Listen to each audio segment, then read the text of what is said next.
2025년 10월 16일 목요일 새벽 기도입니다. 오늘 말씀은 시편 44편 9절에서 26절까지 말씀입니다.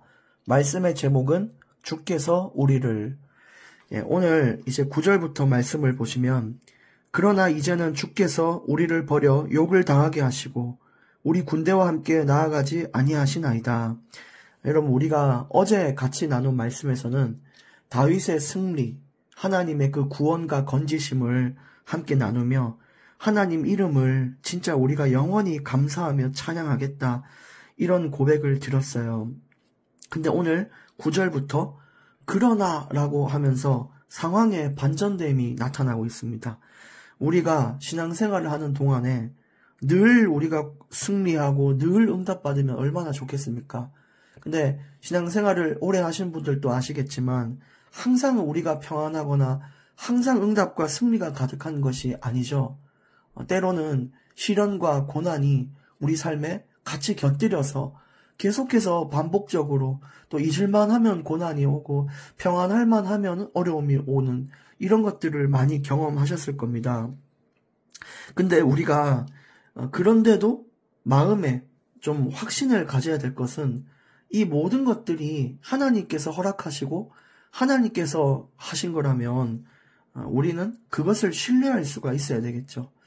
비록 우리 머리로는 도무지 이해가 안 가요. 왜 어려움을 주고 아픔을 주고 상처를 주고 무응답으로 가만히 계시고 이런 것들이 이해가 되지 않지만 우리는 상황을 이해하는 게 아니라 하나님을 이해하는 거예요. 하나님의 성품을 이해하는 거죠. 하나님은 결코 자녀를 버리지 않고 이유 없이 어떻게 하시는 분도 아니고 늘 하나님의 선하신 뜻으로 이끄시고 인도하시는 분이시기 때문에 이 문제를 봤을 때는 내 머리로는 야, 이거 참 큰일이다, 하나님 진짜 무심하시다, 이럴 수 있지만 우리가 하나님을 의지하고 하나님이라는 분을 신뢰하면 그래, 이 문제는 분명히 하나님께서 선하신 뜻을 가지고 허락하신 내게 주신 선물이다, 이렇게 생각해 볼 수가 있는 거죠. 하나님은요, 그런 분이십니다. 여러분 아시죠? 그래서 밑에서 10절부터 14절까지 전부 시작하는 문장이 주께서 우리를, 주께서 우리를, 주께서 주의 백성을, 주께서 우리로 하여금, 주께서 우리를, 9절부터 14절까지 전부 앞에 주께서라는 말이 계속 나와요. 10절에는 주께서 우리를 미워하는 자가 자기를 위하여 탈취하였나이다. 11절에 주께서 우리를 흩으셨다. 주께서 12절에 헐값으로 백성을 팔아넘겼다. 13절에 주께서 우리를 이웃에게 욕을 당하게 하셨다. 그 세상의 많은 고난들을 열거하고 있어요. 흩으시고 우리를 팔았고 우리를 조롱당하게 하고 진짜 핍박당하게 하고 박해당하게 하고, 14절에 주께서 우리의 머리를 흔들게 그렇게 당하도록 두셨다. 이렇게 인생의 고난을 다 얘기했지만 그 앞부분에는 뭐가 돼 있죠? 주께서 하셨다는 거예요. 주께서. 그냥 우리 인생에 오는 문제가 나를 힘들게 하고 어렵게 하는 문제가 아니라 하나님의 선하신 뜻 안에서 이루어진 것이다 라고 얘기하고 있어요. 그래서 주께서 이 말 한마디로 우리는 위로를 받는 거예요. 내가 문제를 받았다, 이게 아니라 하나님이 주신 문제, 이러면 이건 달라지는 거거든요. 나 문제 생겼어, 이건 진짜 큰 문제지만요, 하나님이 허락한 문제, 이거는 여기는 분명히 큰 계획과 하나님의 놀라운 은혜가 담긴 것이다, 이렇게 생각할 수 있는 것이죠. 여러분, 하나님을 신뢰하십시오. 눈앞에 보이는 현실과 직면하고 있는 거대한 이 아픔, 이걸 보지 말고 또 내 머리로 이해하려고 하는 문제는 어려워요. 그래서 그냥 하나님, 그 한 분만을 신뢰하면 됩니다. 하나님, 예를 들어 어떤 사람이 누가 우리한테 와서 막 이상한 거, 요상한 걸 줬단 말이에요. 그러면 어떻게 나한테 이런 걸 줄 수 있냐면서 막 던지고 그 사람하고 절교하고 손절하고 다시는 연락하지 않고 기분 나쁜 상태로 집에 가겠죠. 근데 이거 요상한 걸, 똑같은 그 요상한 걸 주면서 하나님이 네게 주셨다라고 얘기하면 다른 거예요. 분명히 우리 머리로는 야, 왜 이렇게 괴상하고 요상하고 더럽고 냄새나는 걸 내게 줬냐 이렇게 생각할 수 있지만 근데 하나님께서 주셨다면 분명히 이유가 있을 것이다 라고 생각하며 감사함으로 그걸 받아올 수 있는 게 믿음이잖아요. 그게 신뢰잖아요. 그것처럼 분명히 우리는 하나님을 신뢰할 수 있어야 돼요. 늘 응답과 승리를 따를 때만 하나님을 신뢰하는 게 아니라 어떤 고난과 아픔이 와도 주께서 우리에게 주셨다라는 것을 여러분 아신다면 선하시고 완벽하시고 완전하신 그분의 뜻을 신뢰해야 돼요. 그래, 분명히 내게 독약을 주신 것이 아니다. 이런 생각을 해야 되죠. 그러면서 15절 나의 능욕이 종일 내 앞에 있으며 수치가 내 얼굴을 덮었고 16절에 나를 비방하고 욕하는 소리 때문이다. 나의 원수와 나의 복수자가 때문이다. 그러면서 너무 인생의 어려움, 원수, 복수, 능욕을 당하고 수치를 당하고 머리 흔들림을 당하며 헐값으로 팔리고 이웃에게 욕을 먹으며 이렇게 그 어떤 어렵고 아픈 것들이 열거되더라도 우리는 주께서 우리에게 주셨다라는 것으로 위로받을 수 있다는 거예요. 17절 이 모든 일이 우리에게 임하였으나 우리가 주를 잊지 아니하며 주의 언약을 어기지 아니하였나이다. 18절 우리의 마음은 위축되지 아니하고 우리 걸음도 주의 길을 떠나지 아니하였으나 지금 보면 이런 고통과 아픔이 왔는데도 신앙인들이 가져야 될 믿음은 이런 거죠. 이런 상황이 와도 우리가 하나님을 잊어버리지 않고 우리가 하나님의 약속, 언약을 잊어버리지 않고 마음의 요동함이 없이 담대하게 서고 우리의 걸음도 주가 주신 그 길, 말씀의 길, 정말 그 진리의 길을 벗어나지 않았다는 거죠.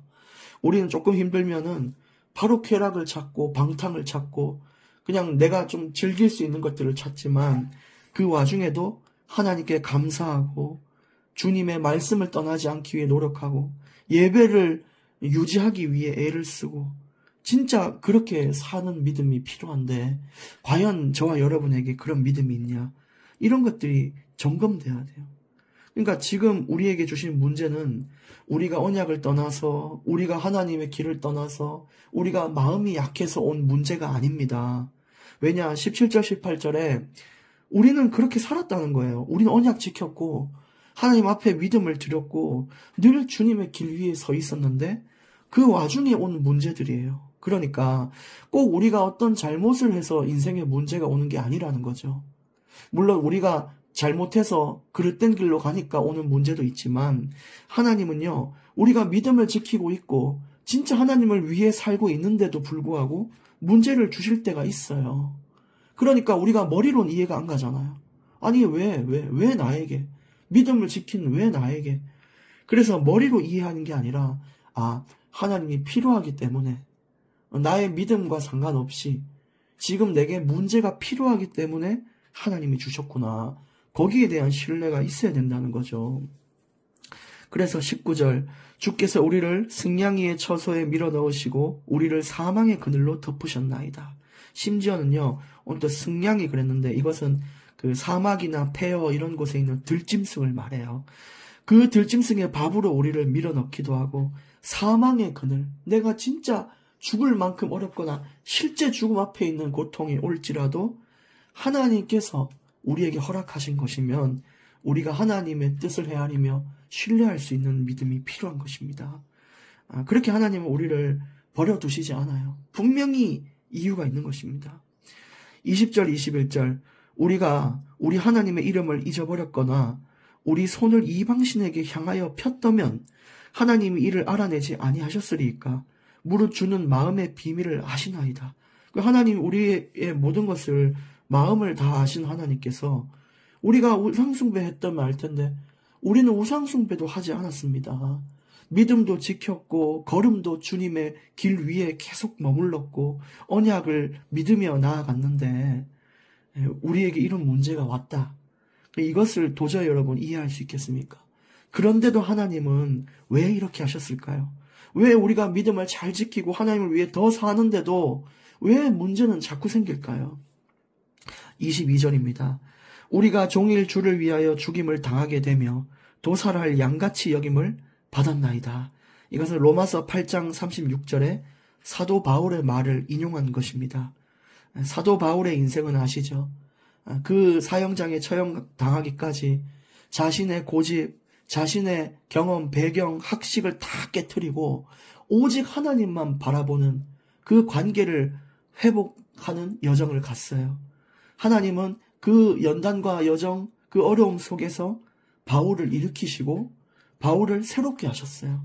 그것처럼 오늘 우리가 죽임을 당하는 것, 진짜 이 죽음 앞에 서는 것, 내가 내 고집, 내 자존심, 내가 여겼던 중요한 가치관들을 다 깨트리면서도 하나님이 문제를 주신 이유가 있어요. 그것은 우리가 죽임을 당할 때 그리스도의 생명을 체험하는 것입니다. 살아계신 하나님은 고통 속에서 더 크게 만날 수 있는 거예요. 내 고집과 인본주의를 버리고 오직 그리스도가 내 주인이 될 수 있도록 그것이 하나님의 뜻이기 때문에 내 믿음을 더욱 세워나가시기 위하여 우리에게 문제를 허락하시는 거예요. 23절에 주여 깨소서 어찌하여 주무시나이까 일어나시고 우리를 영원히 버리지 마소서. 어찌하여 주의 얼굴을 가리시고 우리의 고난과 압제를 잊으시나이까. 우리 영혼은 진토 속에 파묻히고 우리 몸은 땅에 붙었나이다. 25절까지 제가 지금 읽었는데 지금 하나님께서 이렇게 우리에게 허락하신 이유 바로 25절에 진토 속에 파묻히고 몸이 땅에 붙었다. 여러분, 우리 모든 인간이 흙에서부터 시작했듯이 이제 하나님은 우리를 다시 가장 낮은 곳으로 우리를 이끌고 계신 겁니다. 가장 낮은 곳에서 다시 시작하게 하시는 것이 하나님 뜻이에요. 날마다 새로운 거예요. 매일 평생을요, 하나님 우리를 새롭게 만들어 가세요. 그래서 그러기 위해서는 낮아져야 됩니다. 그래서 하나님의 뜻이 그거기 때문에 모든 것을 잃어버려도 하나님 안에서 다시 시작할 수 있다면 그게 더 큰 복이라는 것을 하나님은 말하고 있어요. 그래서 세상의 묵은 때들, 고집 다 버리고 다시 시작해야 됩니다. 오랜 신앙 속에서 늘 평안할 수 있고 이러면 참 좋겠지만 그것에 머무르면 또 우리는 세상으로 돌아가게 돼 있어요. 그래서 하나님은 우리를 가장 낮은 곳으로 부르셔서 교만과 자만을 깨트려요. 우리가 알게 모르게 가지고 있는 교만과 자만을 깨트리고 우리를 세워나가시는 겁니다. 마지막 26절 일어나 우리를 도우소서 주의 인자하심으로 말미암아 우리를 구원하소서. 주님의 인자하심, 그 가운데에 있는 고난과 고통이 지금 우리 앞에 있는 그 문제입니다. 여러분, 우리 인생이 앞으로 다시 새롭게 시작되기를 원하고요. 가장 낮은 곳에서 주님을 바라보기를 원하고요. 진짜 어떤 문제가 와도 문제를 보는 게 아니라 하나님이 주셨다는 것에 위로받고 그 하나님 자체를 신뢰하는 인생으로 살아가 보기를 원합니다. 기도하겠습니다. 살아계신 하나님, 우리 인생의 모든 것을 허락하셔서 하나님과의 더욱 돈독한 관계를 회복시켜 가시니 감사합니다. 하나님, 우리에게 주신 허락하신 모든 인생이 주께서 주셨기에 그것을 신뢰하며 감사할 수 있는 자들이 되게 해 주시옵시고 오늘 또 우리가 가장 낮은 곳에서 교만과 자만을 모두 깨트리고 오직 우리의 왕 되신 하나님만 의지하는 인생으로 거듭나게 하여 주시옵소서. 예수 그리스도 이름으로 기도합니다. 아멘.